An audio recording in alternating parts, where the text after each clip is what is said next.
Hey everyone, welcome to DT Daily. It's March 8th, 2016. Here are the top tech headlines ruling the web this morning. Today is all about Samsung Galaxy S7 and S7 Edge reviews. Samsung sent out its super hot flagship phone to top tech publications, and you'll see all the reviews coming out today, including our own insightful look at what are expected to be top sellers this year. Here's the quick rundown. Both of the new phones are gorgeous, waterproof, which is no small deal, have better cameras than Samsung has ever produced before, bringing them right in line with the iPhone 6s in terms of low light photography, and their souped-up Snapdragon 820 processors make them ultra powerful. As for the S7 Edge, it's way more comfortable to hold than it was last year, making its phablet-sized AMOLED screen the envy of every other smartphone. But here's the bad stuff. They're beautiful, sure, but you're gonna have to cover that beauty with a case because the Gorilla Glass they're covered with make them prone to cracking. Also, they're fingerprint magnets. Worst of all though, both phones are carrier locked and come with way too much carrier bloatware.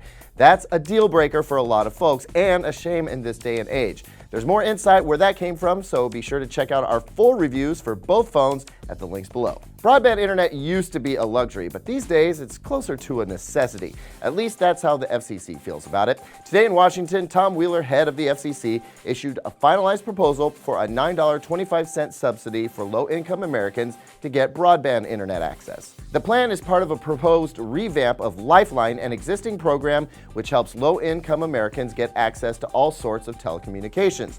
The proposed change would simply allow recipients to use the money for the internet or a landline or a mobile phone. Unfortunately, there's a serious lack of broadband internet providers dishing out service for under $10, so it's hard to know how helpful the subsidy actually is. Better be helping somebody though, because the program costs about $2.25 billion. The FCC says the program currently serves about 12 million people. Finally, the U.S. Justice Department today is asking a New York federal court to overturn a recent ruling that protects Apple from having to unlock an iPhone involved in a drug case. The New York judge's decision made headlines last week because it was seen as having a potential impact on Apple's current row with the FBI over the iPhone 5s used by one of the San Bernardino shooters. At the heart of the judge's decision is the All Writs Act and whether it allows certain government demands or not. DOJ prosecutors say the judge's decision marks an unprecedented limitation on the federal court's authority, while Apple says that misusing the All Writs Act